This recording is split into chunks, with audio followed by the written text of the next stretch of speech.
Investor कंगाल बा, retailer के बुरा हाल बा, देखा ना ये भैया फिर से आईपीओ के बहार बा। लेडीज एंड जेंटलमैन, मैं सुमन कुमार स्वागत करता हूँ टेड एक्सपर्टी में। इस वीडियो में हम समझेंगे कि कैसे आईपीओ का एक बार फिर से बूम दिख रहा है, कैसे आईपीओ का बहार दलाल स्ट्रीट में फिर से आ गया है, और हम ये समझेंगे इस वीडियो में कि कैसे आपको हमको आईपीओ के नाम पे चुतिया बनाया जा रहा है। तो पहले हम वीडियो को स्टार्ट करें तो अगर आप भी चाहते हैं कि आपको कोई चुतिया ना बनाए आईपीओ के नाम पे, तो चैनल को सब्सक्राइब कर दे ताकि आपको इस तरह का मोटिवेशनल और अवेयरनेस वीडियो मिलते रहे। फाइनेंस के रिगार्डिंग जो भी अवेयरनेस होगा, जो भी एजुकेशन वीडियो है, वो मैं बनाता रहूँगा, आपको एजुकेट करता रहूँगा। Okay, let's start the video. तो सबसे पहले हम ये समझेंगे कि आईपीओ का अचानक सा बूम क्यों आ गया है। मार्केट दलाल स्ट्रीट में एक सन्नाटा छाया हुआ था। जब ट्रम्प ने टैरिफ लगाया तो अचानक से एक तरह से आप समझिए कि सन्नाटा छा गया था। फिर अचानक आखिर क्या हुआ, क्या फैक्टर चेंज हो गए ताकि फिर से आपको एक आईपीओ का बूम दिख रहा है, बहुत सारे कंपनी का आईपीओ आ रहा है। तो सबसे पहला जो मैं बोलता हूँ, सबसे बड़ा चीज़ जो है, हमारा जो सरकार द्वारा जो स्टेप ली गई है जीएसटी को रिफॉर्म करने की। जीएसटी को जो रिफॉर्म किया गया है, ये मार्केट को बहुत इफेक्ट करता है। मैं समझाता हूँ कैसे। क्योंकि हमारा जो इकोनॉमी है वो कंजप्शन बेस्ड इकोनॉमी है। जैसे ही हमारे देश में कंजप्शन बढ़ेगा, उसी तरीके से जो कंपनी के प्रॉफिट बढ़ेंगे। जब कंपनी के प्रॉफिट बढ़ेंगे तो लाजमी है कि आपका जो स्टॉक मार्केट अच्छा करेगा। ओके, दूसरा चीज़, स्टॉक मार्केट जो है कभी भी अनसर्टेनिटी लाइक नहीं करता, उसको सर्टेनिटी चाहिए। सर्टेनिटी जैसे ही आएगा मार्केट लाइक करता है। तो पहला चीज़ तो ख़त्म हो गया। जैसे ही सरकार ने जीएसटी लेके आया, जीएसटी रिफॉर्म लेके आया, तो कंजप्शन बढ़ा तो कंपनी का प्रॉफिट बढ़ा, कंपनी का प्रॉफिट बढ़ा तो हमारा जो स्टॉक मार्केट है लगभग ऑल टाइम हाई के नज़दीक आ गया। दूसरा चीज़, अनसर्टिनिटी मार्केट को कभी भी पसंद नहीं है।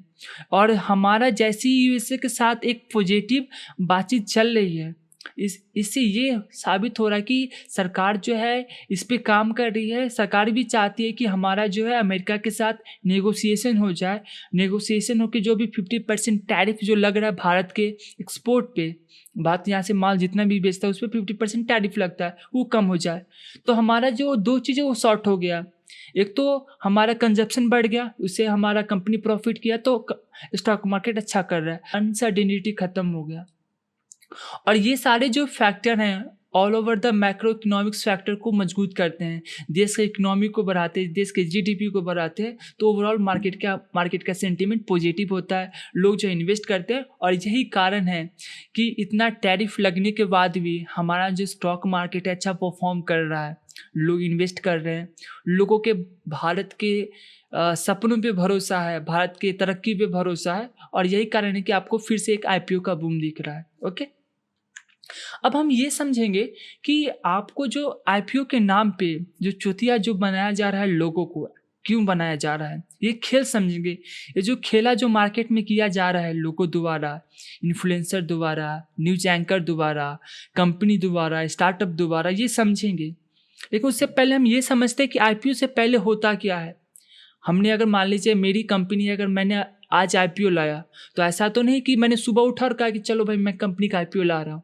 नहीं, एक समय खपाना पड़ता है, एक समय देना पड़ता है, एक समय लगता है, 10 साल 15 साल लगते हैं, तब जाकर कंपनी का आईपीओ आता है। ओके, तो सबसे पहले मोटा मोटी मैं आपको समझा दूँ कि सबसे पहले क्या होता है कि माने आपने कंपनी कुछ करना है, तो आपको कंपनी को रजिस्टर करना पड़ेगा। उसके लिए 10-15 हज़ार चाहिए।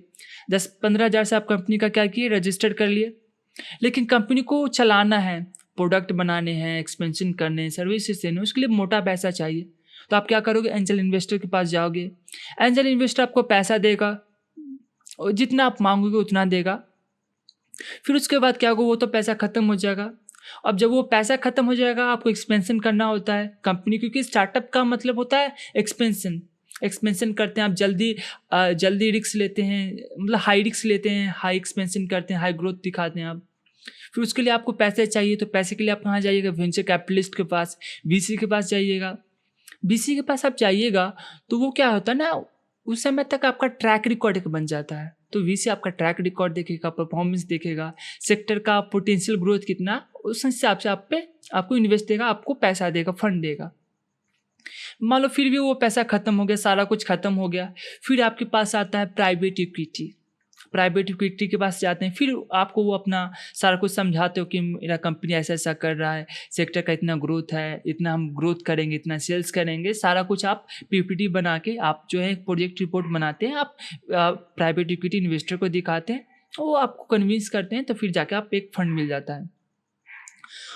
अब जो है ये सारा जो प्रोसेस ख़त्म हो जाता है, मान लीजिए आपके पास लोन का ऑप्शन हटा देता हूँ, अभी लोन की बाद में बात करूँगा। ये सारा जब हो जाता है फिर उसके बाद आता है आईपीओ। तो आईपीओ आप कब लाते हैं? जब आपको बड़ा एक्सपेंशन करना होता है या आपका ऑब्जेक्टिव अलग अलग हो सकता है। कोई कंपनी का ऑब्जेक्टिव रहता है कि कर्ज कम करना है, या बहुत सारे कंपनी का ऑब्जेक्टिव होता है कि जो लोग पहले के इन्वेस्टर है उनको एग्जिट करे। ओके, तो हम पहले ये समझेंगे कि आईपीओ के रिगार्डिंग, आईपीओ के नाम पे जो चुतिया जो लोगों को बनाया जा रहा है उसको हम समझेंगे। ऑब्जेक्टिव हमारा ये है कि कैसे आपको चुतिया बनाया जा रहा है। तो सबसे पहले आप ये समझिए, ना ही आप एंजल इन्वेस्टर हैं, ना ही आप वेंचर कैपिटलिस्ट हैं, ना ही आप प्राइवेट इक्विटी इन्वेस्टर हैं। आप हैं कौन? आप हैं नॉर्मल इन्वेस्टर, आप जो रिटेलर हैं, और आपको चुतिया बनाया जा रहा है। ओके, क्योंकि आप जो आईपीओ ला रहे हैं, आप जो प्राइस गिवर नहीं है, आपको जो प्राइस दिया जा रहा है उस प्राइस पे आपको खरीदना पड़ेगा। आप नेगोशिएट नहीं कर सकते कंपनी के साथ। ओके, आप जो खरीद रहे हैं, फायदा मोटा पैसा कमा कौन रहा है? मोटा पैसा ये जो एंजल इन्वेस्टर वो कमा रहे हैं, मोटा पैसा वेंचर कैपिटलिस्ट कमा रहे हैं, मोटा पैसा प्राइवेट इक्विटी कमा रहे हैं, और आप खुश हो रहे हो क्योंकि आपको थोड़ा सा प्राइवेट लिस्टिंग गेन होगा, इसलिए आप खुश हो रहे हो। पैसा ये लोग कमा रहे हैं, आप लोग नहीं कमा रहे हैं। तो आप ना ही वेंचर कैपिटलिस्ट हैं, ना ही एंजल इन्वेस्टर है, ना इन्वेस्टर। आप है कौन? तो नॉर्मल लोग हैं, हमारे और आप जैसे, जिसके पास लाख का कैपिटल होगा। बस इसको आपको समझना पड़ेगा। ये जो खेल जो किया जा रहा है, ये जो आईपीओ के नाम पे आपको जो चुतिया बनाया जा रहा है, इस खेल को आपको समझना पड़ेगा। आप पैसा नहीं कमा रहे हैं, ये जो लोग हैं, ये जो कंपनी के अंदर पहले के जो इन्वेस्टर हैं वो पैसा कमा रहे हैं। वो चाहते हैं कि कंपनी का वैल्यूएशन हाई हो, ताकि वो अच्छे पैसा बना के निकल जाए कंपनी से। और चूतिया कौन बनेगा? वो। बलि का बकरा कौन बनेगा? तो बलि का बकरा आप बनोगे, इन्वेस्टर, रिटेलर। और ओके, तो आप इस चीज़ को समझना पड़ेगा।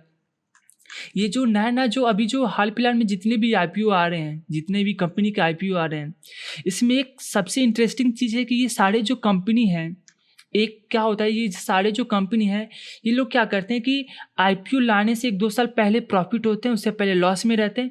यानी शुरुआत में लॉस में रहते हैं, इस साल उनको आईपीओ लाना पड़ता है, उस साल से 1-2 साल पहले ये प्रॉफिट में आते हैं, फिर आईपीओ लेके चले जाते हैं, फिर चूतिया बना के चले जाते हैं। स्टार्टअप मतलब यही होता है। ओके, तो इस गेम को आपको समझना पड़ेगा। जनरली तौर पर अगर आप बात कीजिएगा कि लोग अगर किसी से पूछिएगा कि भाई तुम ये बताओ कि आईपीओ में इन्वेस्ट क्यों कर रहे हो, तो उनका सिंपल ये कहना रहता है कि मैं लिस्टिंग गेन करना चाहता हूँ। मोस्ट ऑफ द पीपल जिनसे मैंने बात अभी तक की है, उनका सिर्फ यही कहना है कि मैं लिस्टिंग गेन करना चाहता हूँ, इसलिए मैं ये कर रहा हूँ, आईपीओ में इन्वेस्ट कर रहा हूँ। बहुत कम ऐसे लोग हैं जिनको कंपनी के बारे में पता है। लेंसकार्ट के बारे में तो सबको पता है, लेकिन आप इन्वेस्टर हो तो सिर्फ लेंसकार्ट तो चश्मा बनाती है, उसके अलावा क्या करती है? आपको एक प्रॉपर आइडिया होना चाहिए, प्रॉपर एनालिसिस होना चाहिए, प्रॉपर नॉलेज होना चाहिए कंपनी के बारे में। कि मोस्ट ऑफ जो इन्वेस्टर हैं उनको इस सब से लेना देना नहीं है, उनको सिर्फ लिस्टिंग गेन चाहिए, इसलिए वो आईपीओ में इन्वेस्ट करते हैं, आईपीओ में पैसा लगाते हैं और चुतिया बन के जाते हैं। ओके, तो मैंने ये बता दिया कि 2 ही तरह के लोग हैं आईपीओ में जो इन्वेस्ट करते हैं। 2 ही तरह के लोग हैं। पहला वैसे लोग हैं जो चाहते हैं कि लॉन्ग टर्म के लिए होल्ड करें, दूसरा वो लोग हैं जो लिस्टिंग गेन करना चाहते हैं। ओके, अब सवाल है, तो मैंने बता दिया कि आपको आईपीओ में क्यों नहीं इन्वेस्ट करना चाहिए। नहीं आप वेंचर कैपिटलिस्ट हैं, ये सारे हैं। अगर आप चूतिया बनना चाहते हैं तो इन्वेस्ट कर सकते हैं, अगर चूतिया नहीं बनना चाहते हैं तो आईपीओ से बेटर आपके पास फाइनेंशियल इंस्ट्रूमेंट है। ऐसा ये नहीं कि आप सिर्फ आईपीओ में ही इन्वेस्ट कर सकते हैं। आईपीओ के अलावा बहुत सारी चीज़ें जिसमें आप इन्वेस्ट कर सकते हैं। आपको जो चीज़ में करना कीजिए। एग्जाम्पल के तौर पे अगर मान लीजिए अगर बिगनर हैं, के पास कोई ऑप्शंस वगैरह नहीं है, आप म्यूचुअल फंड में इन्वेस्ट कर सकते हैं। आप ईटीएफ में कर लीजिए, किसी कंपनी का शेयर खरीद लीजिए। आजकल तो गोल्ड तो पीक पे ऑल टाइम हाई पे चल रहा है, गोल्ड खरीद लीजिए, सिल्वर खरीद लीजिए। आपके पास बहुत सारी ऑप्शन हैं। आप अपनी हार्ड अर्न मनी को ऐसी रिस्क में मत डालिए। जुआ खेलना है तो जाके जुआ में खेलिए ना, गोवा में होता है, अलग अलग देश में जुआ लीगल भी है, तो वहाँ जाके जुआ खेलिए। ओके, आप इन्वेस्टर होते, इन्वेस्टिंग माइंड से आइए ना। ये जो आपको जो आपका जो हाइप ये जो है, ये जो आईपीओ के रिगार्डिंग जो हाइप है, ये किया क्यों जा रहा है? आपको चूतिया बनाने के लिए, आपको बलि का बकरा बनाने के लिए। आप लोग बन भी रहे हैं। ओके, आपको होना कुछ नहीं है। ऐसा नहीं कि मैं आईपीओ के खिलाफ हूँ, आपको आईपीओ में इन्वेस्ट नहीं करना चाहिए, करना चाहिए। आईपीओ में इन्वेस्ट करना चाहिए, लेकिन मैच्योर कंपनी को करो ना। वैसा कंपनी में आप इन्वेस्ट करने की जो 2 साल पहले प्रॉफिट रहा हो, यानी आईपीओ लाने से पहले 2 साल प्रॉफिट रहा हो, उससे पहले लॉस रहा हो, तो उस कंपनी में आप इन्वेस्ट करना है। तो इससे क्या पता चल रहा है? इससे ये पता चल रहा है कि आपको जो है स्टॉक मार्केट के बारे में बहुत कम नॉलेज है। आप अलग अलग चीज़ को, अलग अलग फाइनेंशियल इंस्ट्रूमेंट के बारे में नॉलेज ही नहीं है। आईपीओ से बेटर ऐसे चीज इंस्ट्रूमेंट अवेलेबल है जिसमें आप अच्छा रिटर्न कमा सकते हो जी। ओके, आईपीओ इकलौता ऐसा चीज़ नहीं जिसमें आप इन्वेस्ट करोगे तभी आपको गेंस होंगे। बहुत सारा चीज़ है, तो बहुत सारे ऑप्शंस आपके पास अवेलेबल है आईपीओ के अलावा भी। मेरा क्या कहना है? मेरा सिंपल कहना है कि अगर कोई भी कंपनी का आईपीओ अगर अच्छा लग रहा है, अच्छी बात है ना, लेकिन अभी जो है बहुत सारा जो हाइप है, बहुत सारा कंपनी द्वारा पेड प्रमोशन किए जाते हैं या बहुत सारी चीज़ें किए जाते हैं आईपीओ के रिगार्डिंग। एक बार ट्रस्ट को सेटल होने दीजिए, फिर इन्वेस्ट कीजिए। मुझे भी लेंसकार्ट पसंद है, तो इसका मतलब ये तो नहीं कि जाके आईपीओ में इन्वेस्ट कर दे। अगर पैसा आपके पास है तो अभी जाइए म्यूचुअल फंड में इन्वेस्ट कर दीजिए। जब एक बार डस्ट सेटल हो जाएगा, एक बार जो है कंपनी जो है ओवर वैल्यूड, अभी जितने भी आईपीओ आ रहे हैं वो सारे ओवर वैल्यूड है। जैसे ही वो नॉर्मल रेंज में आते हैं फिर जाके आप इन्वेस्ट कीजिए। ओके, चलिए आज की वीडियो में बस इतना ही रहेगा। आप चूतिया अगर नहीं बनना चाहते हैं तो इस चैनल को सब्सक्राइब कर दें, ताकि मैं आपको अवेयरनेस करते रहूं जो इस तरह का जो मार्केट में चल रहा है खेल वगैरह, इसके रिगार्डिंग मैं कर सकूं। हमारा जो है आज मॉर्निंग में सेंसेस का एक्सपायरी है, 12:30 बजे से हमारे साथ जुड़ सकते हैं, हमारे साथ लाइव ट्रेड कर सकते हैं। अगर आप भी चाहते हैं कि सेंसेस का एक्सपायरी एक्सपर्ट बनना चाहते हैं तो एक्सपायरी एक्सपर्ट के साथ जुड़े, चैनल को सब्सक्राइब कर दे ताकि आपको नोटिफिकेशन मिलता रहे, आप भी हमारे साथ ट्रेड ले सकते हैं। So thank you so much, patience बना के रखें। जय हिंद, जय Bharat, see you in the next video.